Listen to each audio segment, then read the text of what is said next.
Welcome to the video. There's a conversation I've been having lately that makes people visibly uncomfortable. You can almost watch the room temperature change when I bring it up. You see faces starting to tighten up. People start choosing their words carefully. Some even get defensive before I even finish the sentence. And then the topic is a real simple one. It's the topic of obligations without consent. And the more I think about this topic, the more I realize something weird as hell about it. You see, a lot of the frustrations that people feel when they having these conversations, whether it's in real life or social media, is self-inflicted. Because it's usually them placing expectations on people who never agreed to them in the first place. Like, think about how contracts work in the real world, for example.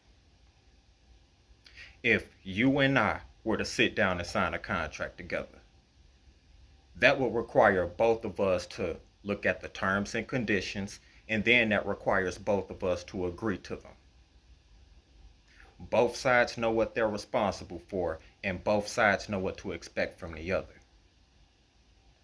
I mean, that's how obligations work in every other serious part of life, whether it's a job, a loan, or a marriage for that matter.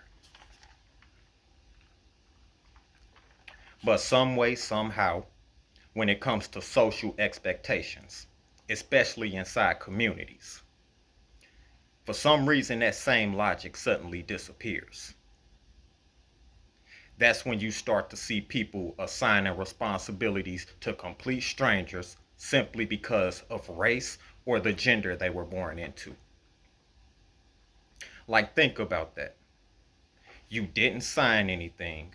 Nobody asked you if you agreed with it, but some way, somehow, you're expected to uphold that agreement. And the moment you don't live up to it, that's when people got the nerve to want to treat you like the enemy. Even when they've never met you a day in their life. That's the fucked up part about it. You see, I remember realizing this one day and thinking to myself, hold on. How does any of that make any sense? I mean, how do you get angry at someone for breaking a rule that you made up in your own head and they never agreed to follow it? That's basically like you scheduling a meeting in your own head, not telling anybody about it, and then getting mad that people didn't show up to it. But this weird ass dynamic happens all the time, especially when it comes to topics like you must protect black women no matter what. That's where we see a man is basically expected to offer protection, but at the same time, he's not allowed to require reciprocity of any kind. This is where we'll hear things like, you must uplift the community. That's where we see men being mocked, disrespected, undermined, and then told he has a moral obligation to serve that same community. Or one of my favorites, you must vote the correct way. Yet when black men show independent political thinking, some way, somehow, it's always treated as a moral failure rather than a normal disagreement. And then when you talk about obligations without consent, especially when it comes to our people, the black community,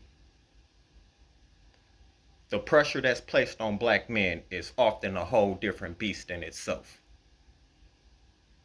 Not because other people don't face expectations, but because when you think about it, many of the expectations towards black men are either contradicting as hell, permanent, and then they're always enforced through shame and guilt.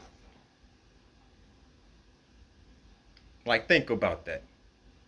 You got people deciding what you should represent, what you should defend, what causes you should fight for, what opinions you can and can't have, and what loyalty should look like for you. And if you don't perform the role that they assign to you without your permission, the reaction is always hostile and aggressive as hell. Then suddenly you're selfish, you're disloyal, you're a traitor, and someone who turned their back on their community. Pitiful. All because you refuse to carry an obligation you never agreed to take on. But what makes the whole thing even worse is that most of the time the people that's reacting that way are total fucking strangers. Meaning you don't know them and they don't know you. There was never a conversation of any kind. There was never an agreement. And then hell, most of the time there was never even a formal introduction between each other. Yet they still feel personally offended that you didn't live up to the expectations that they created in their own mind for you. Like it's crazy as hell. And that's when I started to ask a deeper question. Like, why does this conversation make people so uncomfortable? And the answer, at least in my opinion, because I can be wrong, I never said I was right on anything. I can be wrong.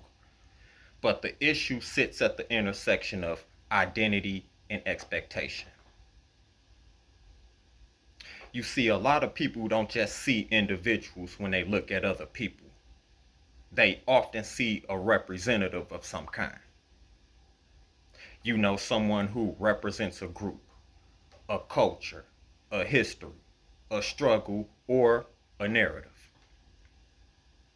So when that person refuses to behave according to the script that they made up, remind you, they made this shit up, it never feels like a simple disagreement to them.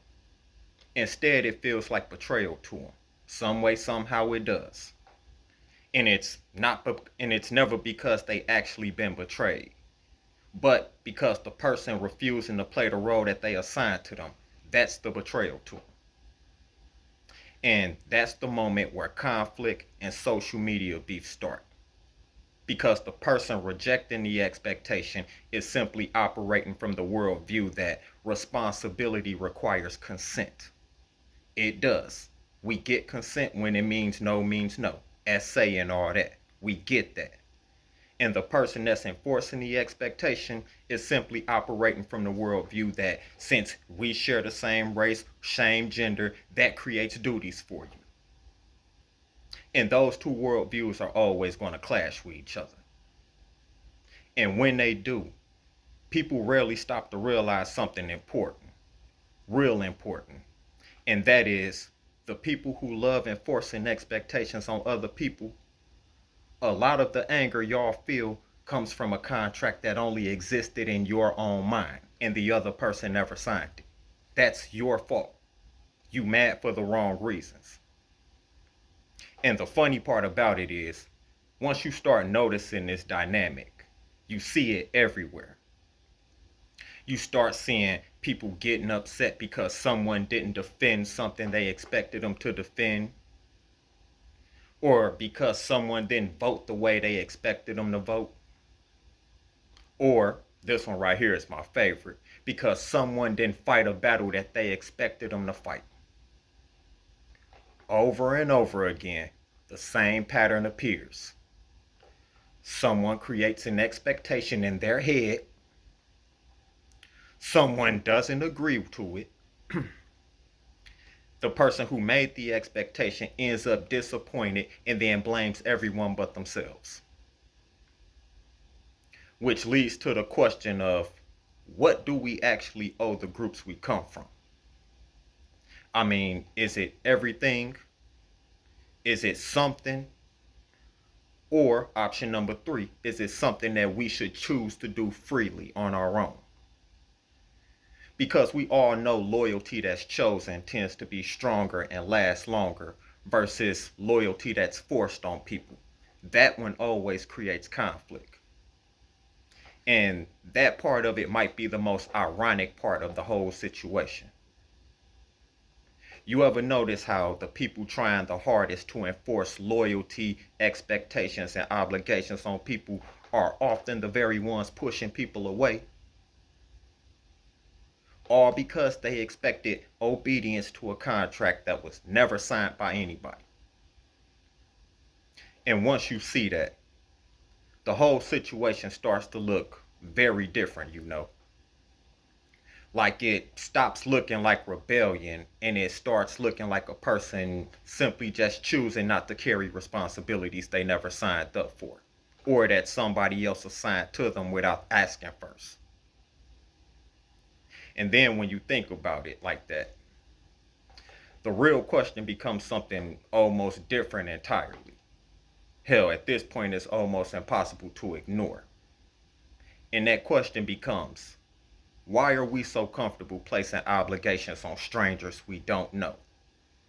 But at the same time, we're so uncomfortable asking whether or not they ever agreed to them in the first place. That's the video, y'all. Leave a like, leave a comment, and I'll catch you on the next topic. Peace.